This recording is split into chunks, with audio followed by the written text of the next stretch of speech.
तो आज जो अपन पढ़ रहे हैं ना 5-HT मॉड्यूलेटिंग ड्रग्स, उसमें आपको 2-3 चीजें याद रखनी है कि 5-HT एंटागोनिस्ट हम कहाँ देंगे? शाइजोफ्रेनिया में। और ऐसी ड्रग्स हम देंगे डिप्रेशन में जो सेरोटोनिन के लेवल्स को बढ़ाएंगी।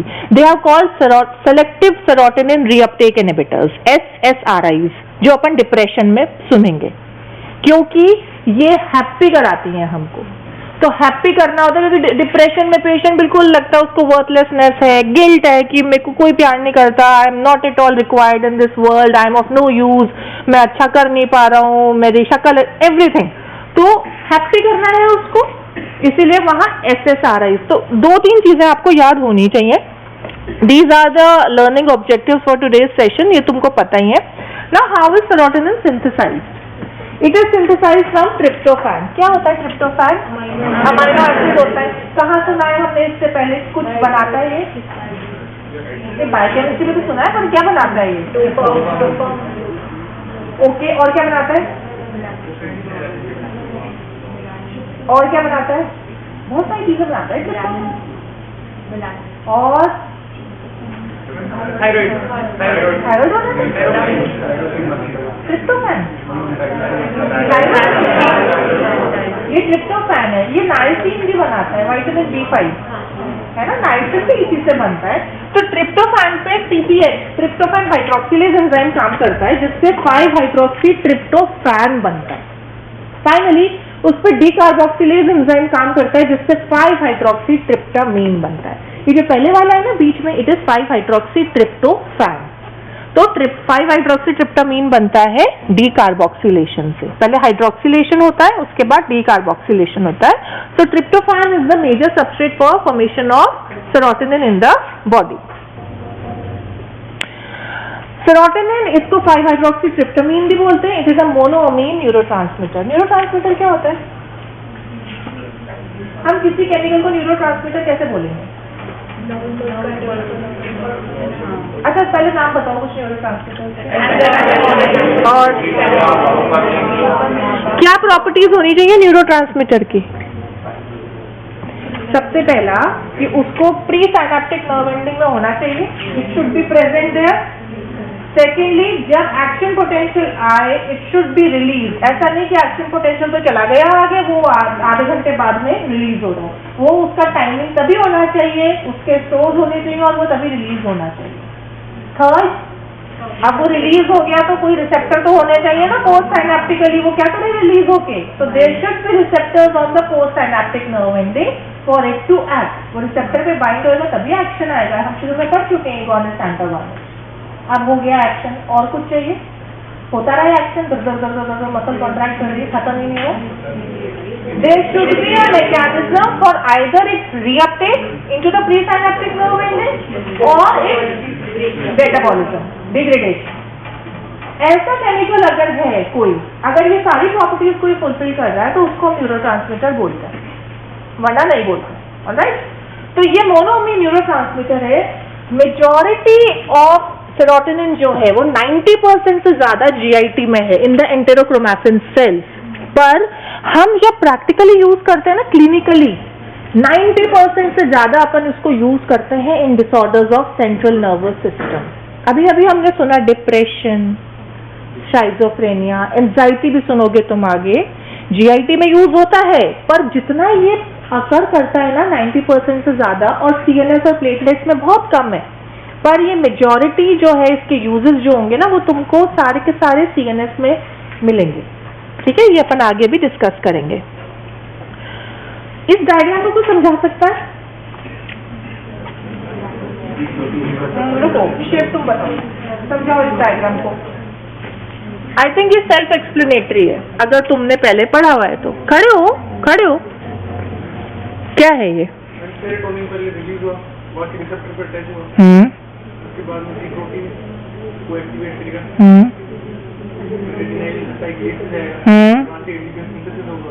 क्या सिंथेसिस होगा? एडिनाइलाइल साइक्लेज करता है, ATP से साइक्लिक AMP बनाता है। फिर क्या होगा? प्रोटीन काइनेज ए स्टिमुलेट होगा। काइनेज एज जब भी लग जाता है वो एंजाइम होता है। फिर उसके बाद में जाके वो सेल की मेम्ब्रेन के ऊपर आएगा। ये मेम्ब्रेन है, देखो क्या है अंदर, ये न्यूक्लियस है ना, साइटोप्लाज्म में तो ये ऑलरेडी है, तो क्या करेगा ये, क्या करेगा अंदर जाके न्यूक्लियस, लिखा है यहाँ लिखा है, देखो देखो क्या बन रहा है, डीएनए बन रहा है ना, न्यूक्लियस में डीएनए बनता है। बैठ जाओ। As is already said, very good. ये जो लिगेंड है triangular, this is serotonin. Serotonin का जो रिसेप्टर होता है, इट इज अ सर्पेंटाइन, सांप की तरह हेप्टाहेलिकल रिसेप्टर है। It is spanning the membrane 7 times. देखो ये जो रेड कलर का है, 1 2 3 4 5 6 7 बार ये अंदर बाहर ऐसे कुंडली बना के जा रहा है और अल्टीमेटली अंदर आया है। And it is a ji protein couple receptor. और ये अल्टीमेटली क्या करेगा, वो हमें पता है, अल्फा बीटा गामा वाला, वो हम नहीं आगे रिपीट करेंगे। एडिनाइलाइज साइक्लेज को स्टिमुलेट करेगा, ये एटीपी से साइक्लिक एएमपी बनाएगा, ये प्रोटीन काइनेज ए को स्टिमुलेट करेगा जो न्यू जीन एक्सप्रेशन करेगा। फाइनली क्या होगा, डीएनए बना, डीएनए से फिर आरएनए और प्रोटीन बनेगा in the cytoplasm, rough endoplasmic reticulum. So most of the receptors are GPCR, है ना, सेरोटोनिन के जो रिसेप्टर्स हैं। इसके कई सारे रिसेप्टर्स हैं, देखो 5HT1 से लेके 7 तक। 1 is further subdivided into 5HT1A, 1B and 1D, while 2 की डायरेक्ट है ABC, 2A, 2B, 2C। 1 में A, B के बाद C नहीं है, D है। 2 में 2A, 2B, 2C है।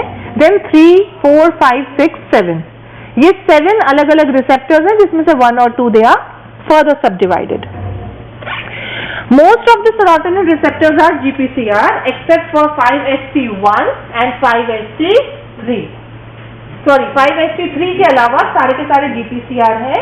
5HT3 is a ligand gated ion channel. क्या होता है ligand gated ion channel?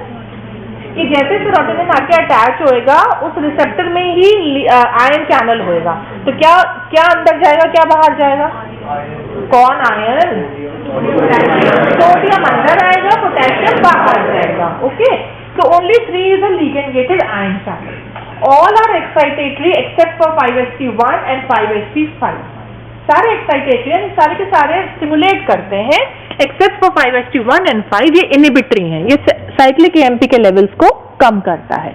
ठीक है, ये बुक में आपका बड़ा गंदा सा लिया हुआ है, तो ये ऐसे टेबल में हमको याद आसानी से हो जाता है कि हमको क्या करना है, बाकी सबकी कहानी सेम है। Okay, now coming to its action. Actions अपन इंडिविजुअल ऑर्गन्स पे पहले देखेंगे। सबसे पहला कार्डियोवैस्कुलर सिस्टम पे, ये मेनली कॉन्स्ट्रिक्टर है। Serotonin is a constrictor. ठीक है, ये क्या करता है, आर्टरीज को कॉन्स्ट्रिक्ट करता है by action on smooth muscles. Serotonin का मतलब ही यही होता है कि टोन बढ़ाने वाला। एक सीरम में ऐसा सब्सटेंस पता चला जो कि टोन बढ़ाता है, वैस्कुलर टोन बढ़ाता है, serotonin.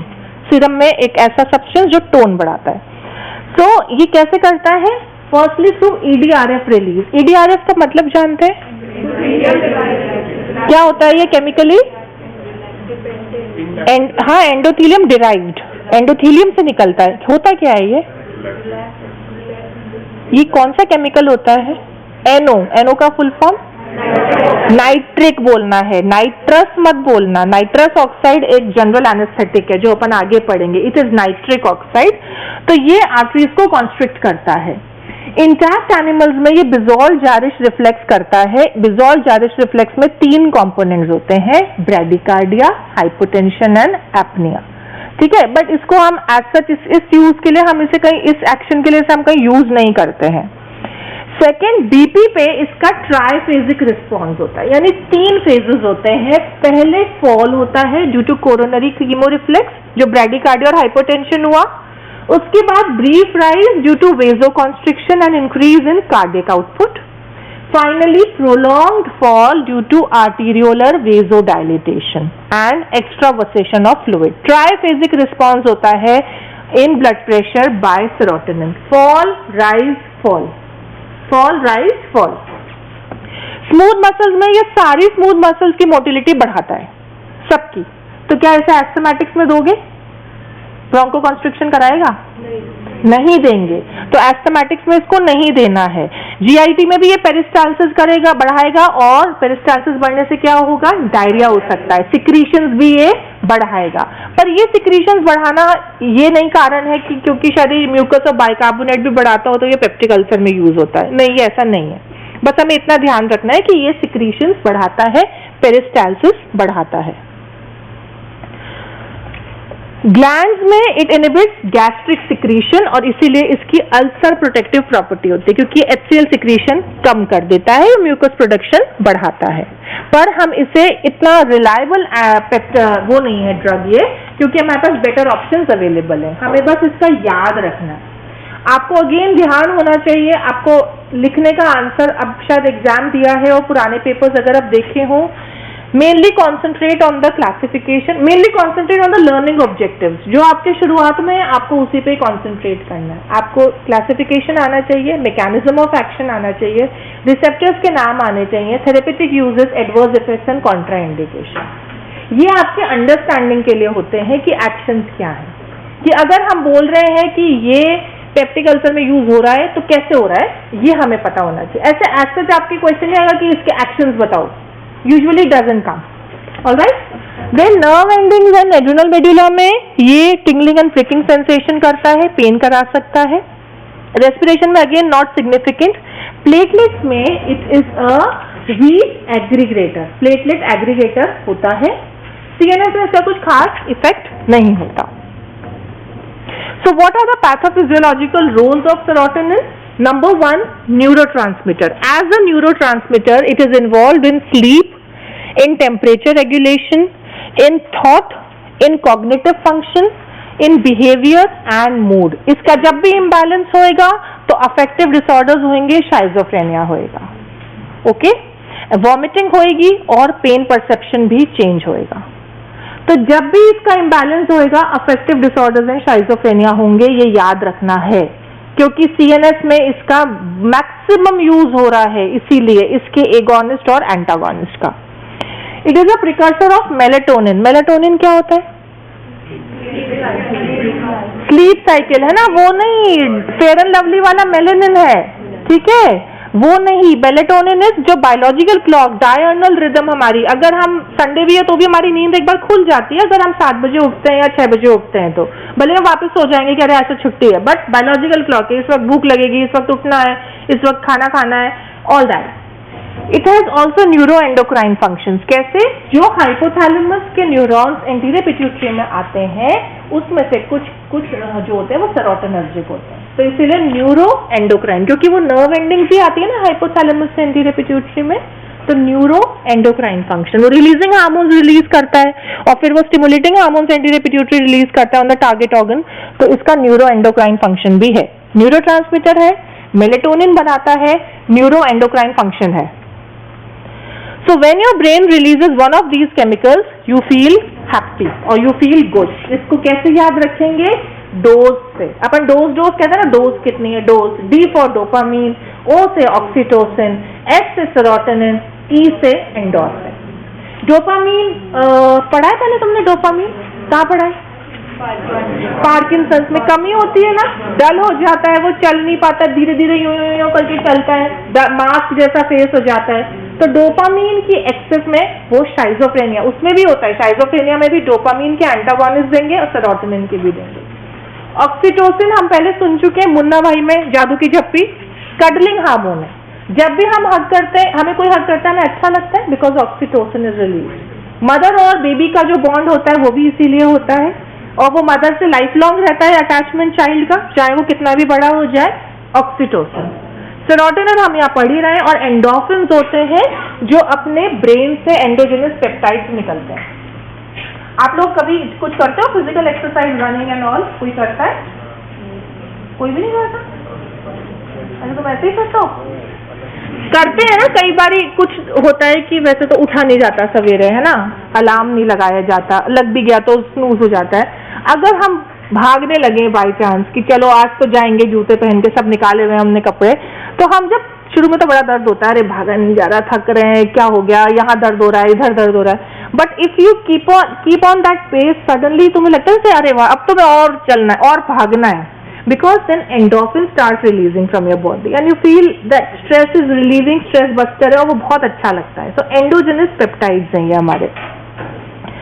Then nausea and vomiting, specially evoked by cytotoxic drugs and radiotherapy. जो पेशेंट्स कैंसर के होते हैं उनको अपन कीमोथेरेपी देते हैं, यानी ड्रग्स देते हैं कि हम वो कैंसर सेल्स को किल कर सकें, या रेडियोथेरेपी देते हैं, रेडिएशन देते हैं। अगर किसी को कैंसर हो गया, मान लो किसी को लंग का कैंसर है, तो भाई लंग तो निकाल दी चलो, पर अगर उसके मेटास्टेसिस हो गए, लिवर में भी है, ब्रेन में भी है, स्टमक में भी है, तो सारे ऑर्गन तो नहीं निकाल देंगे। तो जो मेटास्टेसिस होते हैं उनको अपन कीमोथेरेपी यानी ड्रग से और रेडियोथेरेपी यानी रेडिएशन से किल करते हैं। वो कैंसर सेल्स को जगह जगह वहां पे किल करते हैं। जब अपन ये कीमो और रेडियो देते हैं ना, तो मोस्ट कॉमन साइड इफेक्ट होता है नॉजिया एंड वॉमिटिंग, कीमोथेरेपी और रेडियोथेरेपी का। तो इसका सेरोटोनिन का रोल होता है नॉजिया एंड वॉमिटिंग में, क्योंकि जब कैंसर सेल्स किल होते हैं तो उनसे जो कचरा निकलता है, जो मीडिएटर्स निकलते हैं, उनमें से एक होता है सेरोटोनिन। और सेरोटोनिन पेरिफेरली भी स्टिमुलेट करता है इफरेंट नर्व एंडिंग्स को, अफरेंट को, सॉरी, कि तुम जाके वो करो वॉमिटिंग सेंटर को स्टिमुलेट, प्लस सीटीजेड को डायरेक्टली भी स्टिमुलेट करता है, जिससे कि नॉजिया और वॉमिटिंग होता है। So serotonin is implicated in nausea and vomiting due to chemotherapy and radiotherapy. कोई ड्रग दे सकते हैं हम इसमें? इसका एंटागोनिस्ट देंगे ना? एंटी-एमेटिक जो होंगे ना, वो 5-HT के एंटागोनिस्ट होंगे, क्योंकि ये नाusea वॉमिटिंग कर रहा है, क्योंकि ये it is implicated in that, हम इसका एंटागोनिस्ट देंगे। Then migraine, it initiates the vaso, migraine है यहाँ किसी को? एनीवन? ये है, और कोई? ये है, देखो हाथ ऐसे ऊंचे करो तो सबको दिखे, ये 2 लड़कियां, मुझे भी माइग्रेन है। सो अभी कुछ दिखा तुम्हें? फीमेल्स को ज्यादा होता है माइग्रेन, ठीक है, फीमेल प्रिपोंडरेंस है, तो ज्यादा दिमाग होता है ना फीमेल्स में, इसीलिए मजाक की बात है, बट होता भी है वैसे भी। तो माइग्रेन पे सेरोटोनिन का अगेन रोल है, और इसके एंटागोनिस्ट जो हैं और एगोनिस्ट जो हैं सेरोटोनिन के, वो यूज होते हैं माइग्रेन में, जो तुम नेक्स्ट क्लास में पढ़ोगे। हीमोस्टैसिस, क्योंकि ये प्लेटलेट एग्रीगेशन करता है, तो ऑब्वियसली कहीं कोई प्रिक हो गया तो ये प्लेटलेट को एग्रीगेट करके ब्लीडिंग रोक देगा, तो इसीलिए इसका हीमोस्टैसिस में भी रोल होता है। रेनॉल्ड्स फिनोमेना किसी ने सुना है? क्या होता है? थोड़ा सा चल के पैरों में दर्द होने लग जाता है, क्योंकि ब्लड फ्लो उसका थोड़ा हैम्पर होता है, पेरिफेरल वैस्कुलर डिजीज होता है ये, है ना, चलने पे थोड़ी देर चलने में दर्द। तो तुम लोगों के नहीं कि दर्द है कि भाई आलस है, उनके बेचारों के असलियत में दर्द होता है। देन हाइपरटेंशन में भी it is implicated, but the drugs are not reliable anti hypertensive. Intestinal motility ये बढ़ाता है ड्यू टू दिस, उसका जो लोकल होता है ना एंटेरिक नर्वस सिस्टम, वहां पे भी सेरोटोनिन का रोल होता है, और ये पेरिस्टाल्सिस को बढ़ाता है। एंड लास्ट है कार्सिनॉइड ट्यूमर। कार्सिनॉइड ट्यूमर होता है, एक ट्यूमर है जिसमें एक्सेसिव सेरोटोनिन बनने लगता है, ठीक है। सेरोटोनिन किससे बनता है? ट्रिप्टोफैन। ट्रिप्टोफैन नायसिन भी बनाता है। नायसिन क्या काम करता है? उसकी कमी से क्या होता है? पेलेग्रा। तो अगर किसी पेशेंट को कार्सिनॉइड ट्यूमर है, उसकी बॉडी में जितना भी ट्रिप्टोफैन है सारा सेरोटोनिन बना रहा है, डिस्टर्ब हो गया है ना, तो पेलेग्रा के सिम्टम्स होंगे उसको, कार्सिनॉइड ट्यूमर वाले पेशेंट को। पेलेग्रा के क्या सिम्टम्स होते हैं? 3 Ds होते हैं ना, diarrhoea, dermatitis and dementia, 3 Ds, okay. So now coming to the drugs affecting 5-HT system. पहले अपन एगोनिस्ट की बात, पहले तो अपन ऐसी करेंगे जो उसके सिंथेसिस में एक्ट करती है। Number 1, 5-HT precursor. Tryptophan increases brain 5-HT levels, और इसीलिए ज्यादा ट्रिप्टोफैन, अगर आप ऐसा फूड खा रहे हो जिसमें ट्रिप्टोफैन है, तो बिहेवियरल इफेक्ट्स आते हैं, ओके। देन सिंथेसिस इनहिबिटर, ये पैराक्लोरोफिनाइल एलानाइन जो है, it inhibits the tryptophan hydroxylase. क्या करता है ट्रिप्टोफैन हाइड्रोक्सिलेज? ट्रिप्टोफैन को 5-हाइड्रोक्सी ट्रिप्टोफैन बनाता है, तो वो नहीं बनाएगा, और इसीलिए 5-HT के लेवल्स भी कम हो जाएंगे। आगे डीकार्बोक्सिलेशन भी नहीं होएगा उसका, पर इसको अपन यूज नहीं करते। Then Uptake inhibitors. अपटेक मतलब वो मैंने न्यूरोट्रांसमीटर में बताया ना कि वो रिलीज हो गया साइनैप्स में, रिसेप्टर से बाइंड हो गया, उसके बाद उसका रीअपटेक होगा। अपटेक वाले जो है ये ट्राइसाइक्लिक एंटी डिप्रेसेंट, TCAs, ये भी याद रखने हैं। ये क्या करेंगे? They will inhibit 5-HT reuptake from the synapse, यानी साइनैप्स में वो लंबे टाइम तक बना रहेगा, तो वो रिसेप्टर पे काम करता रहेगा। कहाँ यूज करोगे? हाँ, गैस्ट्रिक मोटिलिटी को कम करना। मैंने तुम्हें बोला तुम्हें सबसे पहले क्या सोचना है यूज में, दिमाग कहाँ यूज करोगे, डिप्रेशन में। और ये जो TCAs है they are the prototype drug for depression. Number 1 है TCAs, नंबर 2 है SSRIs, ठीक है, ट्राइसाइक्लिक एंटी डिप्रेसेंट ये है, और SSRIs होते हैं सिलेक्टिव सेरोटोनिन रीअपटेक इनहिबिटर्स। दोनों में फर्क क्या है, TCAs 5-HT और नॉरएपिनेफ्रिन दोनों का रीअपटेक इनहिबिट करते हैं, SSRIs सिर्फ SSRI का रीअपटेक इनहिबिट करते हैं। और अपन यहाँ देख ही रहे हैं कि मेनली SSRIs ही हैं जो कि भाई सेरोटोनिन की कमी से डिप्रेशन हो रहा है, तो दे आर बेटर। तो इसी में ड्रग्स होती हैं SSRIs में फ्लूऑक्सीटिन एंड सर्टेलिन, ये तुम्हें याद रखनी है, ये यूज होती है। SSRIs के नाम याद रखने हैं अभी से, ये बाद में आप पढ़ोगे डिप्रेशन में भी, but most of it will be a repetition. तो 5-HT precursor tryptophan, synthesis inhibitor में पैराक्लोरोफेनिलएलानाइन, और अपटेक इनहिबिटर्स में हाँ भाई यश, अपटेक इनहिबिटर में और TCA इनहिबिटर्स नहीं, ट्राइसाइक्लिक एंटी डिप्रेसेंट्स। ओके, बैठ जाओ।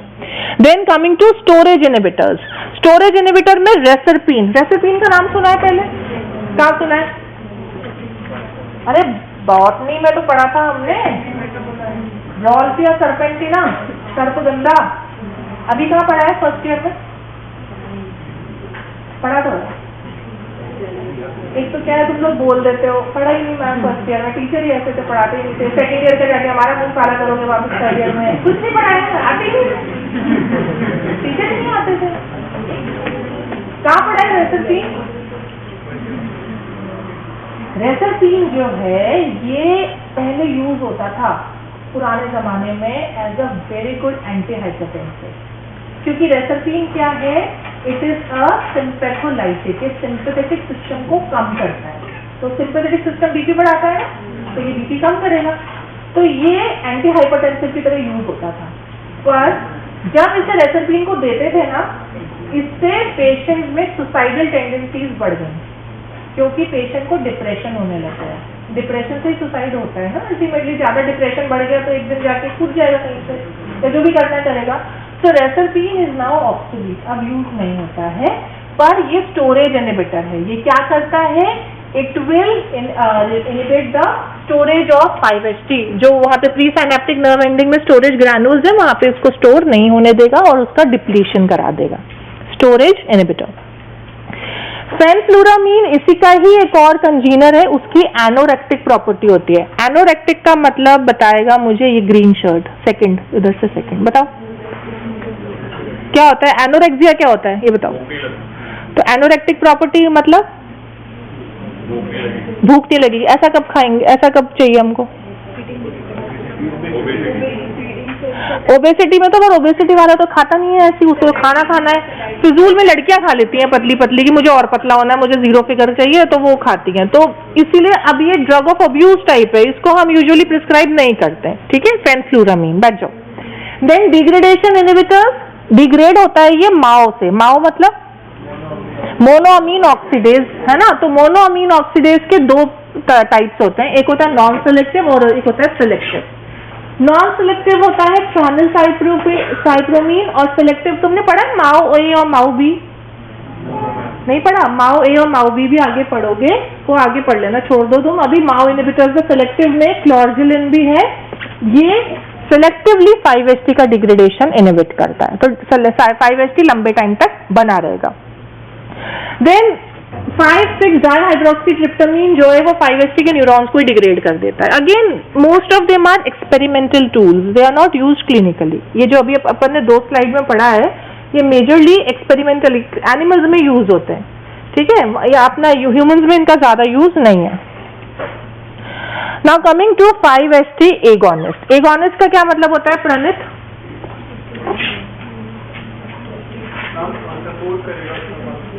क्या जो फंक्शन है वो सपोर्ट करेगा, ये कौन सा भाषा है सपोर्ट करना, फेवर में आप फेवर क्या होता है, मैंने जो टेक्निकल टर्म बोला जो फार्माकोलॉजी में बोलते हैं,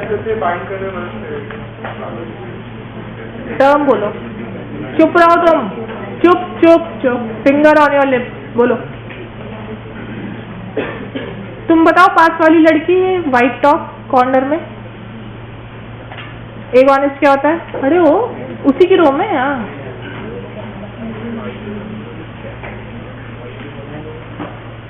तुम बताओ कोने वाला लड़का, black shirt T shirt, agonist क्या होता है?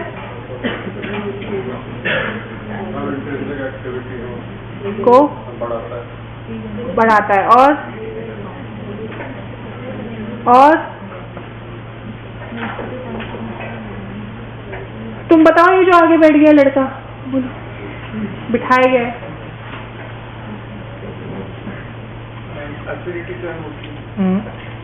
और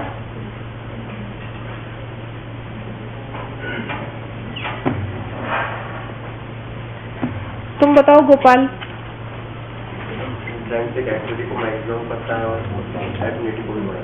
एफिनिटी फुल होती है, इंट्रिंसिक एक्टिविटी भी मैक्सिमम होती है। इतनी सी चीज बोलने में इतनी देर लगती है, इतना difficult? Is it that difficult? पर हमें वो टर्म ही नहीं याद रहता, क्योंकि हम यहाँ है ही नहीं, हम क्लास में नहीं है। जिसको मैंने खड़ा किया ना, वो सब क्लास में नहीं थे अभी इस वक्त, इसीलिए खड़ा किया था। बैठ जाओ, यहीं रहो। सो इसके एगोनिस्ट में सबसे पहले है LSD। अब देखो, ये हैप्पी करता है ना, तो ज्यादा हैप्पी कर देगा तो एडिक्शन, प्लेजर सीकिंग हो जाएगा। तो LSD ये सुना हुआ है, तो अब तो तुम सबको बहुत नॉलेज होगी, उससे ज्यादा होगी, तुम 4-5 नाम और जोड़ सकते हो। So it is a potent hallucinogen, okay, it is not used anywhere, कोई प्रिस्क्राइब नहीं करता LSD, okay. Then coming to azapirones. Azapirones एक फैमिली है, इसमें आता है बसपायरॉन, जेपायरॉन एंड इप्सापायरॉन। ये एंजाइटी में यूज होता है, एंजायोलाइटिस। एंजाइटी मतलब जैसे किसी को होती है स्टेज पे जाने से पहले एंजाइटी, या बिना किसी कारण के भी लगता है जैसे पैल्पिटेशन हो रहा है। पैल्पिटेशन मतलब समझ आता है? पैल्पिटेशन हार्ट बीट फील होना, लगेगा जैसे घुटने में हार्ट आ गया, यहाँ पे डुक डुक डुक डुक हो रहा है, यहाँ डुक डुक हो रहा है, क्या हो गया, मेरे को घबराहट हो रही है, बहुत गर्मी है। तो all these are symptoms of anxiety. Tachycardia रहता है फॉर नो रीजन। तो ये सारे एंटी एंजाइटी ड्रग्स हैं, पर इनसे सिडेशन नहीं होता है। ये इनकी अच्छी बात है कि ये नींद नहीं कराती है ज्यादा, ओके। वरना ज्यादातर जो होती है ना, वो नींद भी आ जाती है उनसे। एंजाइटी कम कर तो सो भी जाओ, तो वो दिन भर बेचारा कुछ काम ही नहीं कर पाता पेशेंट, एंजाइटी की वजह से, कि भाई ना ड्राइव कर सकता है ना कुछ और कर पाएगा, कि नींद आ रही है। फिबैंसिरिन नया इसका कंजीनर आया है। It is a 5-HT1A agonist and 5-HT2A antagonist. ये भी एंजायोलाइटिक है, तो आपको नए वाले भी याद रखने हैं, फ्लिबैंसिरिन। देन ट्रिप्टान, सुमाट्रिप्टान, ज़ोर्मिट्रिप्टान, नाराट्रिप्टान, रीज़ाट्रिप्टान, ट्रोवाट्रिप्टान, ये सारे के सारे जितने ट्रिप्टान हैं, they are selective 5-HT1B 1D agonist. पहले क्या पढ़ा था? 5-HT1A agonist. अब अपन पढ़ रहे हैं 1B 1D, दोनों लिखने हैं ऐसे ओब्लिक लगा के, यानी दोनों रिसेप्टर्स पे काम कर रहे हैं। ये यूज होते हैं in treatment of migraine, in treatment of acute attack. Acute attack को अगर ये इसी को रोकना है तो ये ट्रिप्टान्स यूज होते हैं for terminating an acute attack of migraine. Treatment में यूज होते हैं, ट्रीटमेंट में।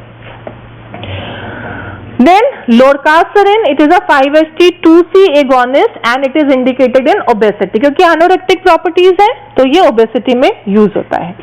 Mosapride is a 5-HT4 agonist, ये GI gastrointestinal motility बढ़ाता है। मोटिलिटी बढ़ जाएगी तो वॉमिटिंग ठीक होएगी ना, क्योंकि हमें वॉमिटिंग कब होती है? जब हमने बहुत सारा खा लिया होता है, कई बार बीमारी के अलावा बहुत सारा ठूस लेते हैं, तो फिर लगता है ये यहीं रह गया है, यहीं आ रहा है, अभी प्याज तो यहीं रह गई है, बाकी अभी चटनी भी आ जाएगी, है ना, और जब निकलेगा तभी हमें बेटर फील होगा। अगर वो स्टमक से नीचे चले गया तो स्मॉल इंटेस्टाइन से अब्जॉर्प्शन शुरू हो जाता है। So some of the antiemetics what they do, they increase the GI motility. तो स्टमक एम्प्टिंग हो जाएगा तो बेटर फील होने लग जाता है। तो ये यही करता है, ये मोटिलिटी बढ़ा देता है। इसके अलावा और ये कहाँ यूज होएगा? Vomiting due to cytotoxic drugs and radiotherapy. इसी के 2-3 भाई बहन है, इटोप्राइड एंड सिनिटाप्राइड। ये भी गैस्ट्रोइंटेस्टाइनल मोटिलिटी बढ़ाते हैं और वॉमिटिंग में यूज होते हैं। पर ड्रग ऑफ चॉइस होगी नेक्स्ट मैं जो बताऊंगी, ये सेकंड चॉइस ड्रग्स हैं रेडियोथेरेपी और कीमोथेरेपी से, ओके। नाउ कमिंग, अपने एगोनिस्ट में क्या क्या पढ़ा? LSD तो सबसे पहले बोले हो, नेक्स्ट एजापायरोन के नाम बोलो। वेहिकल के नाम है बस पायरॉन, जीप पायरॉन, जे से नहीं है वो जी से है, और इक्सापायरॉन और फ्लिवांसरिन। फिर ट्रिप्टान, एजापायरोन्स और ट्रिप्टान भूलने ही नहीं है, बहुत इंपॉर्टेंट है एगोनिस्ट में, एजापायरोन्स और ट्रिप्टान्स। ओके, उसके बाद क्या पढ़ा? नॉरकैप्सिडिन ओबेसिटी में यूज होता है, और मोसाप्राइड, सिनीटाप्राइड और इटोप्राइड ये वॉमिटिंग में यूज होते हैं ड्यू टू साइटोटॉक्सिक ड्रग्स या radiotherapy. Now coming to 5-HT antagonist, ये साइप्रोहेप्टाडीन है जो 5-HT2A रिसेप्टर को ब्लॉक करता है, और इसकी H1 यानी हिस्टामिन के रिसेप्टर को भी ब्लॉक करता है, कोलिनर्जिक रिसेप्टर्स को भी ब्लॉक करता है, और सिडेटिव प्रॉपर्टीज भी इसकी होती हैं। पर इसका एक साइड इफेक्ट होता है कि ये वेट गेन कराता है। अब वो वेट गेन वाली जो चीज है ना, वो इस तरीके के बच्चों में फायदेमंद है। गार्डन मदर्स, तुम्हारे घर में कोई है? नेफ्यू नहीं है छोटे? कोई नहीं है तुम्हारे घर में? तुम अकेले हो? तुम्हारा कोई नहीं है? तुम्हारे घर में कोई नहीं है छोटा बच्चा? अरे किसी के तो तुम हो गए मौसी या कुछ तो हो गए आगे पीछे, तो वो उनकी मम्मियाँ नहीं बोलती ये तो कुछ खाता ही नहीं है, तो खाता ही नहीं है। तो ये बिना खाने वाले बच्चों को टॉनिक देते हैं ना, डॉक्टर इसको टॉनिक दे दो, ये तो एक रोटी नहीं खाता, वो सब है, बट हमेशा एक एंजाइटी रहती है मदर को कि he is not eating anything, he is under weight. तो वहां पे क्योंकि ये वेट गेन कराता है, cyproheptadine is used as an appetite stimulant. अपने को तो चाहिए नहीं ना, तुम लोगों को चाहिए ज्यादा भूख लगना? नहीं, मुझे भी नहीं चाहिए, बच्चों को, for children not for adult, adult do not want that. इसके अलावा it is also use to control intestinal manifestations of carcinoid and post gastrectomy. कई बार ये होता है स्टमक को रिमूव करना पड़ता है for some of the other reason, तो डंपिंग सिंड्रोम जो होता है उसको ठीक करने के लिए भी ये उसकी मोटिलिटी ठीक करता है। इसके साइड इफेक्ट ये सारे हैं, drowsiness, dry mouth, confusion, ataxia and weight gain. का यूज होता है एपेटाइट स्टिमुलेंट की तरह फॉर चिल्ड्रन। सेकेंड है methysergide. Methysergide it is a potent 5-HT2A2C antagonist. ये यूज होता है in prophylaxis of migraine. Treatment के लिए क्या यूज हो रहा था? तुम बताओ, पर्पल बताओ, ट्रीटमेंट ऑफ माइग्रेन के लिए क्या दे रहे थे? हाँ, एक उसको बोलने दो, बोलो, अरे तेज बोलो ना, एक मिनट चुप।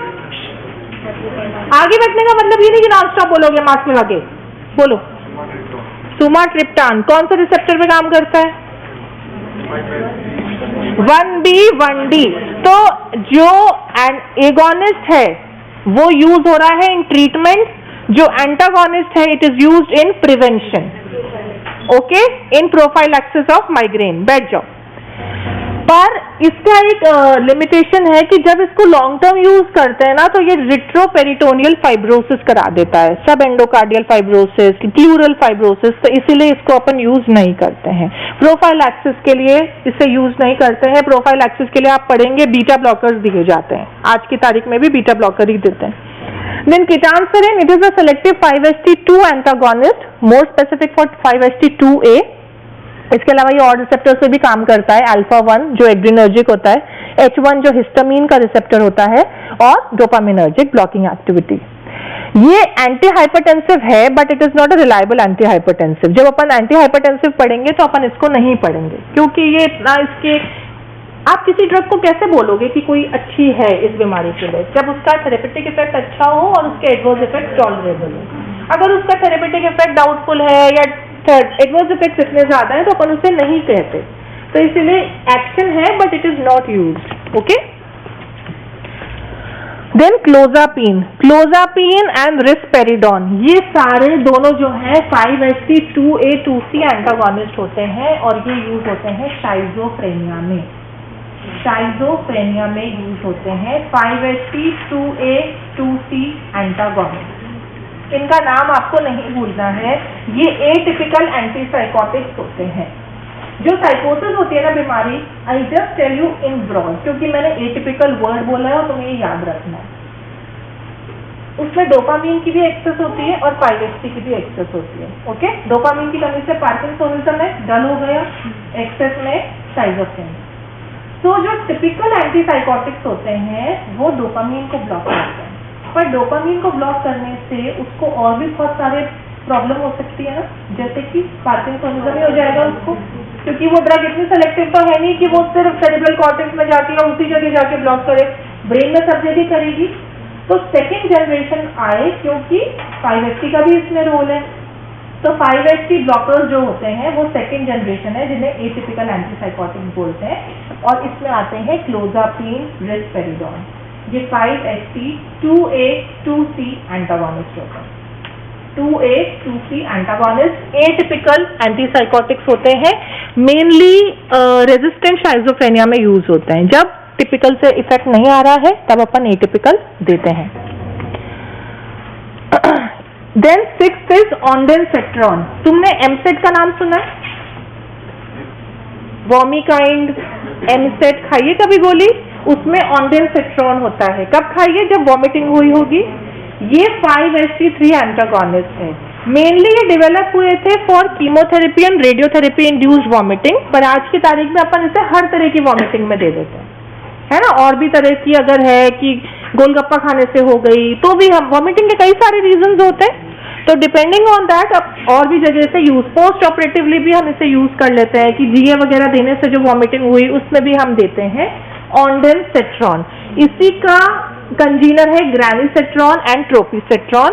ये होते हैं 5-HT3 एंटागोनिस्ट। 5-HT3 एंटागोनिस्ट, ये भी याद रखना है, ये भूलना नहीं है। अब तुम एंटागोनिस्ट के नाम बताओ।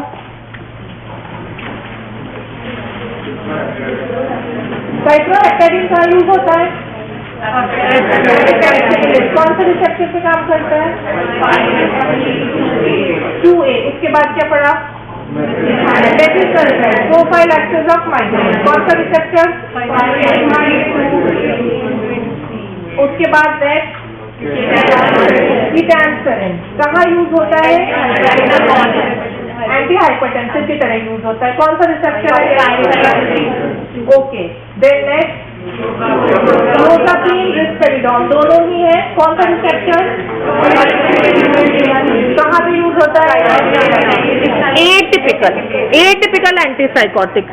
और लास्ट रिसेप्टर कहाँ यूज होएगा? Nausea, vomiting. मेनली आप पहले कीमोथेरेपी बोलो, बट उसके बाद पोस्ट ऑपरेटिव भी बोल सकते हो। Okay, now coming to the uses. Serotonin का एज सच कोई यूज नहीं होता है। अगर हम आपसे पूछें कि सेरोटोनिन का क्या यूज है, वो कहीं यूज नहीं होता। उसका एगोनिस्ट या एंटागोनिस्ट क्लिनिकली यूज होता है। As such serotonin has no therapeutic use. Okay, please remember this. Now coming to, first of all मैंने तुम्हें बोला ब्रेन में ही इसका मेजरली यूज है, तो सबसे पहले मेजर डिप्रेशन, इसमें SSRI यूज होते हैं लाइक फ्लूऑक्सीसिन एंड सर्टेलिन। आप जब भी यूज लिखते हैं ना, आप उसमें पहले बीमारी का नाम लिखिए, उसके बाद आप ड्रग का नाम लिखें और थोड़ा उसमें 2-3 लाइन लिखो कि कैसे ये यूज होता है। ओके, तो ये यहाँ पे आप लिख दो कि ये SSRIs हैं, ये सिलेक्टिव सेरोटोनिन रीअपटेक इनहिबिटर। अभी मैं डिटेल इसलिए नहीं बोल रही क्योंकि तुम ये आगे CNS में पढ़ोगे, पर once you have studied that तो आप इसको इलैबोरेट कर सकते हैं। यूज में आप ये नहीं लिखेंगे कि ये एंटीसाइकोटिक है। एंटीसाइकोटिक तो एक्शन है, यूज का हो रहा है, साइकोसिस में यूज हो रहा है, या शाइजोफ्रेनिया बीमारी का नाम लिखना है यूज में। Then second, obsessive compulsive disorder. Obsessive compulsive disorder किसी को पता है क्या होता है? OCD कहते हैं। जैसे कि हम कार का लॉक लगा देते हैं, फिर भी हम उसका हैंडल खोल के देखते हैं। We know that we have locked it. जो इलनेसेस होती है ना ब्रेन की, ये 2 तरीके की होती है। एक होती है साइकोटिक और एक होती है न्यूरोटिक। न्यूरोटिक में इंसाइट होती है, आई know that I have this illness, और मैं खुद जाके डॉक्टर को बताऊंगी, अरे मेरे को ना थोड़ी एंजाइटी रहती है, मुझे दवाई दे दो। साइकोटिक इलनेस में पेशेंट को इंसाइट ही नहीं होता है, उसको पता ही नहीं होता कि वो बीमार है। जैसे शाइजोफ्रेनिया है ना, he will not go and visit the doctor, he will not take the medicine because he thinks he is perfectly alright. तो साइकोसिस इज डिफिकल्ट टू ट्रीट, वो ज्यादा मुश्किल होता है। तो OCD अगेन एक न्यूरोटिक इलनेस है। ये मुझे पता है कि मैंने हाथ धो लिए, फिर भी मैं दोबारा धोऊंगी, नहीं लगता है पहले अच्छे से, पीछे साबुन नहीं लगा था, मैं और लगा लूंगी। या हम रात को सोते हैं तो हम वापस लैब चेक करते हैं कि नहीं करा, फिर भी एक बार सोने से पहले चेक कर लेते हैं। So we know that I have locked it. I know that I am being weird, but मैं फिर भी जाके चेक करूंगी. सो ऑब्सेशन है और कंपल्सिव डिजायर है कि मैं उसे चेक करूं. तो ये जब थोड़ा बहुत तो हम सबको है, पर जब ये बहुत ज्यादा हो जाता है ना, तब इसकी दवाई लेनी होती है. तुम्हें लेने की जरूरत नहीं है. देन फोबिक डिसऑर्डर्स, खतरों के खिलाड़ी तो देखा होगा तुमने सबने कि मेरे को हाइट से डर लगता है, मुझे क्लोज स्पेसेस से डर लगता है, मुझे ये रेप्टाइल्स का डर है या कीड़े मकोड़ों का डर. तो फोबियाज जब बहुत ज्यादा ट्रबलसम होते हैं, again SSRIs are given. Okay, कोई कुछ बोल रहा है? कुछ हुआ है उधर? तो क्या बात है? ये यश तो मुझे लगता ही नहीं है कि ये कैसे पढ़ता है. हैं? क्या कर रहे हो तुम उधर? कुछ पता नहीं कैसे इसने वाइवा में इतना अच्छा जवाब दिया, मुझे तो समझ में ही नहीं आया है कि ये क्या करता है. ये शक्ल से तो बिल्कुल भी नहीं लगता है ये पढ़ता हुआ. Then coming to fourth is pre menstrual symptoms. Pre menstrual symptoms का मतलब है कि कई बार फीमेल्स में बिफोर मेंसेस उसको सेम वही ब्लोटिंग और एब्डोमिनल डिस्टेंशन और इरिटेबिलिटी, कोई ज्यादा चूचू करता है थप्पड़ मार दो, दिमाग खराब, बार बार एक ही चीज पूछे, चुप नहीं हो सकता, थोड़ी देर चुप रहने दो. तो that again when it is bothersome, तो आप उसमें SSRIs दे सकते हैं.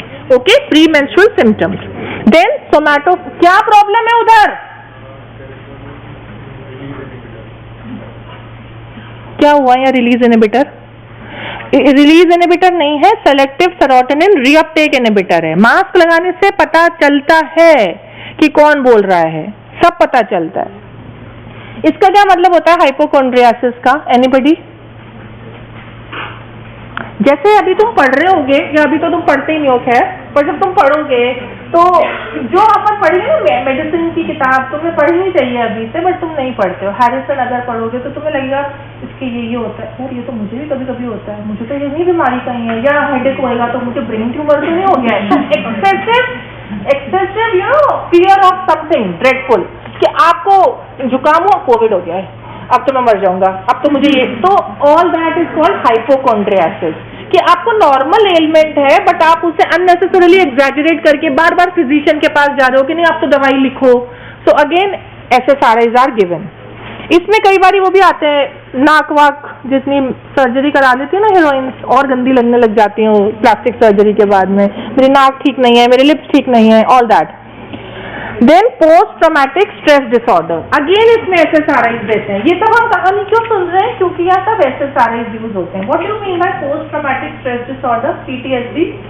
जैसे कि कोई आप कोई मेजर एक्सीडेंट के सर्वाइवर्स हैं, है ना, या वॉर के सर्वाइवर्स हैं, या अर्थक्वेक के सर्वाइवर्स हैं, या रेप विक्टिम्स हैं जो सर्वाइव कर गए, उनको फ्लैशबैक्स आते हैं आफ्टर दैट इंसिडेंट. पिक्चरों में तो बहुत होता है, सपने में आया वो एकदम डर के उठ गया. तो again when it becomes bothersome, कि वो काम नहीं कर पा रहा है, वो सो नहीं पा रहा है, उसे हेल्थ इश्यूज हो रहे हैं, खा नहीं पा रहा है, एंजाइटी हो रही है, तो वहां हम SSRIs देते हैं. पोस्ट ट्रॉमेटिक स्ट्रेस डिसऑर्डर, कोई मेजर आपका रिलेटिव का, नियरेस्ट रिलेटिव का लॉस हुआ है, तो उसके बाद आपको बार बार वो स्ट्रेस हो रहा है, वो याद आ रहा है बार बार ही, तो these are given. Then neuropathic pain and fibromyalgia. Neuropathic pain मतलब जैसे डायबिटीज एक बहुत कॉमन बीमारी है, जिसके बाद ना लॉन्ग स्टैंडिंग डायबिटीज में न्यूरोपैथी होने लग जाती है, तो नर्व का पेन हो रहा है, तो वो इतना डिप्रेस्ड होएगा और इतना पेन रहेगा, तो अगेन वहां पे हम SSRIs देते हैं. These all things are you know troubling you, तो ये सारे आपको खुश कर रहे हैं, है ना, यहाँ पे सब आपको SSRIs are making you happy. And anxiety neurosis हमने अभी पढ़ाई है, 5-HT1A पार्शियल एगोनिस्ट देते हैं एजापायरॉन्स. इसके अदर क्लिनिकल यूजेस है माइग्रेन. माइग्रेन में हम ट्रिप्टान्स यूज करते हैं, 5-HT1B1D एगोनिस्ट.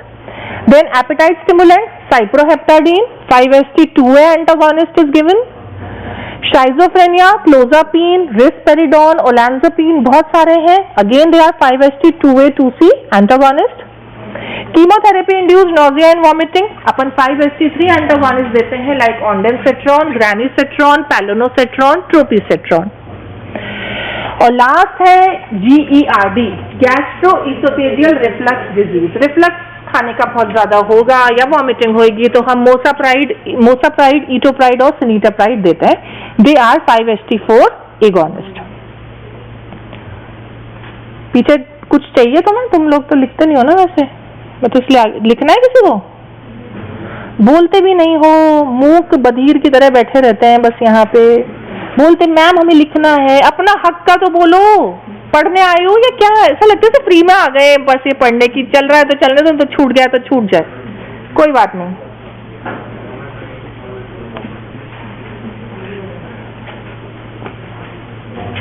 विष्णु यूजेस बताओ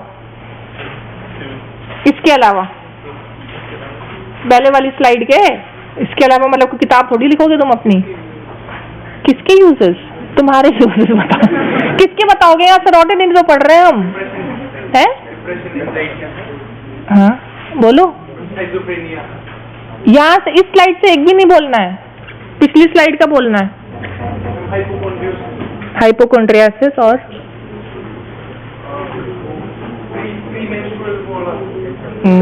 वो वाला क्या ऐसे लिखोगे? वो वाला फर्स्ट टाइम में लिख थोड़ी रहे थे तुम। वॉमिटिंग हो गया, ये तो यही हो गया, वो नहीं गिना जाएगा। पिछली स्लाइड से बताओ और बताओ। ये मास्क लगा के सोच रहा है कि ये कुछ भी बोल सकता है, काला मास्क वाला सब बता रहा है ये उसको। ये बता रहा है आगे वाला, ये बता रहा है। मास्क तो इसने भी लगाया हुआ है। और बताओ, चले आगे, बैठ जाओ। नाउ लास्ट एक दो स्लाइड और है अर्गट एल्केलॉइड्स की, क्योंकि ये यहीं पर ही इंपॉर्टेंट है। अर्गट का नाम सुना है तुमने? It is a fungus claviceps purpurea which grows on cereals, जैसे राई और मिलेट पे ये ग्रो करता है।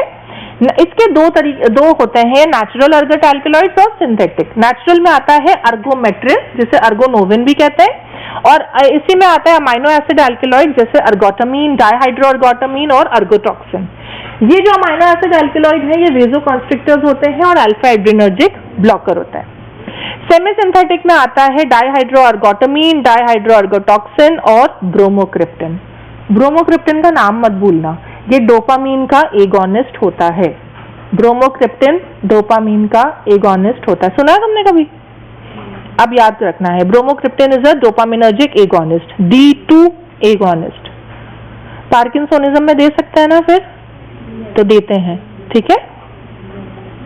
और आज की तारीख में ब्रोमो डेवलप हुआ था ये पार्किंसोनिज्म के लिए, ये यूज होता है डायबिटीज मेलाइटस में। ओके, इसे कहते हैं ड्रग रीपोजिशनिंग। कि जब मैंने क्लिनिकल ट्रायल बताया था तुम्हें कि हमने वो इंडिकेशन था कि वो पार्किंसोनिज्म में होना चाहिए, वो आ गया मार्केट में, पर उसके जो दूसरे हमें पता चले ना इफेक्ट लॉन्ग टर्म में फेज 4 स्टडीज में, तो हमें पता चला कि ये डायबिटीज में यूज हो सकते हैं और ये इसीलिए वहां ज्यादा यूज हो रहा है। तो रीपोजिशनिंग, पोजीशन उसकी चेंज हो गई, और FDA अप्रूवल तो है ही, पर अब वो डायबिटीज में ज्यादा यूज होता है। ऑलराइट, तो इनका मैकेनिज्म क्या होता है एक्शन का? ये 5-HT1A, 1D, 5-HT2 डोपामीन और एड्रिनर्जिक रिसेप्टर्स पे काम करते हैं। मेनली ये वेसोकॉन्स्ट्रिक्टर्स होते हैं। अर्गट एल्केलॉइड्स वेसोकॉन्स्ट्रिक्टर्स होते हैं, और जितने भी एजेंट्स होते हैं ना, ये नॉजिया और वॉमिटिंग करते हैं due to central and peripheral action. दोनों तरह से नॉजिया एंड वॉमिटिंग करते हैं। इसकी फार्माकोकाइनेटिक्स में एक खास बात है कि ये ओरली इनका अब्जॉर्प्शन अच्छा नहीं होता है। SPM मतलब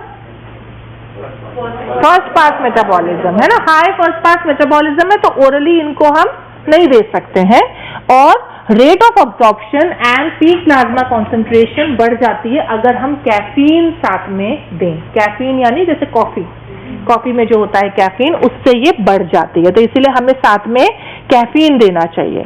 अभी क्योंकि मैं यहाँ क्यों ये कहानी बता रही हूँ, क्योंकि ये मेनली यूज होते हैं माइग्रेन में। अर्गट एल्केलॉइड दो जगह तुम पढ़ोगे, एक तो माइग्रेन में पढ़ोगे मेजरली, और दूसरा पढ़ोगे पोस्टपार्टम हेमरेज में। जब अपने सर में दर्द होता है ना, तो वेसोडाइलेटेशन होता है, उसकी वजह से पेन होता है, तो हमें वेसोकॉन्स्ट्रिक्टर चाहिए। हम चाय कॉफी पीते हैं ना जब सर भारी होता है, वेसोकॉन्स्ट्रिक्टर होता है, एक स्टिमुलस मिल जाता है, पढ़ने लग जाते हैं, वापस से किक मिल जाती है, तो vasodilatation causes pain and these cause vasoconstriction. तो माइग्रेन में यूज होता है अर्गोटामीन और dihydro ergotamine, while postpartum haemorrhage में यूज होता है ergometrine and methyl ergometrine.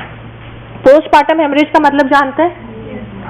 After delivery, है ना, जो सेकंड स्टेज में फीटस बेबी डिलीवर हो गया, उसके बाद में जब प्लेजेंटा डिलीवर होता है, तो specially in a developing country like India, जहां मल्टी ग्रेविडा होती हैं कि बार बार हर साल एक बच्चा हो रहा है, हर साल एक बच्चा, और मल्टीपल अबॉर्शंस हो रहे हैं, तो दे आर एनेमिक, और अगर उनमें ब्लड लॉस ज्यादा हो जाएगा तो इट बिकम्स लीथल। ये लाइफ थ्रेटनिंग है, इतना ब्लीड कर जाती है कि फीमेल की टेबल पे ही डेथ हो जाती है। तो हम पीपीएच ना हो इसीलिए अर्गोमेट्रिन देते हैं। अर्गोमेट्रिन ना मदर को लगा देते हैं, जैसे नॉर्मल डिलीवरी होती है या सिजेरियन भी है, हम अर्गोमेट्रिन देते हैं, इवन अबॉर्शन के बाद भी दिया जाता है, ताकि ये वेजोकंस्ट्रिक्शन करे। तो जो ओपन साइनोसॉइड्स है, imagine full term pregnant female है, उसका पूरा इतना यूट्रस इनलार्ज है, जब वो बेबी डिलीवर हुआ तो जितनी वो प्लेजेंटा निकल रहा है, वो ओपन साइनोसॉइड्स रह गई ना, खुली खुली सारे, वो प्लेजेंटा निकला तो वो सब खुली है, तो वो ब्लीड करेंगी। तो हमें क्या चाहिए? यूट्रस कॉन्ट्रैक्ट करे। अब वो एकदम तो जादू तो नहीं होगा कि वो फटाक से कॉन्ट्रैक्ट करने लग जाएगा, तो हमको वेजोकंस्ट्रिक्टर देने पड़ते हैं ताकि उन साइनसेस से ब्लीडिंग नहीं हो। फिर धीरे धीरे इन्वॉल्यूशन होते जाता है यूट्रस का, वो वापस से पेल्विक ऑर्गन बन जाता है, but once it is abdominal it takes time. तो वहां पे हम पीपीएच में अर्गोमेट्रिन देते हैं। ये याद रखना है कि माइग्रेन में अर्गोटामीन दे रहे हैं, पीपीएच में अर्गोमेट्रिन दे रहे हैं, ये ध्यान रखना। देन पार्किंसंस डिजीज में ब्रोमोक्रिप्टिन देते हैं, again it is an ergot alkaloid. Hyper prolactinaemia, dopamine और प्रोलैक्टिन का इनवर्स रिलेशन होता है। अगर आपकी बॉडी में डोपामीन बढ़ रहा है तो प्रोलैक्टिन कम होगा, अगर प्रोलैक्टिन लेवल बढ़ रहा है तो डोपामीन का लेवल कम होगा। तो अगर आप मान लो किसी को प्रोलैक्टिन का ट्यूमर है ना, वो पिट्यूटरी का ट्यूमर है जहां प्रोलैक्टिनोमा बन रहा है, वहां पे हम ब्रोमोक्रिप्टिन दे सकते हैं, क्योंकि वो डोपामीन का एगोनिस्ट है और वो प्रोलैक्टिन के लेवल्स को कम कर देगा। ये जो एंटीसाइकोटिक होंगे जो डोपामीन को ब्लॉक करेंगे, वो क्या करेंगे? प्रोलैक्टिन लेवल्स को बढ़ा देंगे, ठीक है। तो ये चीज आप भी बोल रहे हो, तुम्हें बाद में भी ये याद रखनी है, ये सब इंटर रिलेटेड है, इसे समझना है कि जब हम एंटीसाइकोटिक भी पढ़ेंगे ना, तो they will cause hyper prolactinaemia as an adverse effect. ऐसे ही कुछ पार्किंसंस की ड्रग्स भी होती हैं जो हाइपर प्रोलैक्टिनीमिया करेंगी, हाँ वो तो कम करेंगी क्योंकि वो डोपामीन बढ़ा रहा है। देन कार्सिनॉइड ट्यूमर, वहां पे मेथिसर्जाइड दिया जाता है, tumour of the enterochromaffin cells. Acromegaly, growth hormone की एक्सेसिव सिक्रीशन जब होता है तो वहां पे भी हम ब्रोमोक्रिप्टिन देते हैं, पर वो उसी में जब जिसको एक्रोमेगाली है। नॉर्मल इंडिविजुअल में ये ग्रोथ हार्मोन का रिलीज कम नहीं करता है, ओके। देन डिमेंशिया यानी लॉस ऑफ मेमोरी, तो डाइहाइड्रो अर्गोटॉक्सिन इज यूज्ड।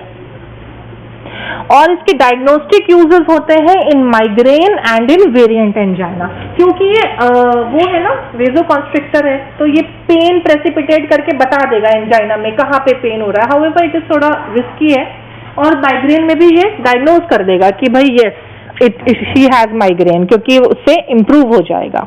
ये जो फीमेल है इसको माइग्रेन हो रहा है, उसी की पिक्चर है। So these are the uses of ergot alkaloids. इसके एडवर्स इफेक्ट्स क्या होते हैं? Nausea and vomiting, retroperitoneal and mediastinal fibrosis specially of methysergide, और रिपीटेड एडमिनिस्ट्रेशन से टॉक्सिसिटी हो सकती है, और हैल्यूसिनेशंस हो सकते हैं विद मेथिसर्जाइड, और इसीलिए इसको अब्यूज पोटेंशियल भी इसका होता है। अर्गट एल्केलॉइड माइग्रेन में दे सकते हैं हम, पर माइग्रेन के जो सिम्टम्स होते हैं उसमें होता है एक तो यूनिलेटरल हेडेक और नॉजिया वॉमिटिंग भी होता है, और लाइट अच्छी नहीं लगती है, आवाज अच्छी नहीं लगती है, आप सोने का मन करता है। तो अर्गट एल्केलॉइड खुद भी एक नॉजिया वॉमिटिंग कर रहा है, तो ये इतनी प्रेफर्ड ड्रग नहीं होती है। इसीलिए प्रेफर्ड ड्रग कौन सी होगी माइग्रेन में? ट्रिप्टान, ओके, बिकॉज एक तो ओरली नहीं दोगे उसको अर्गट को, और दे भी रहे हो तो भी वो नॉजिया वॉमिटिंग कर रहा है, तो triptan are the drug of choice, okay, to terminate an attack of migraine. This is all for today.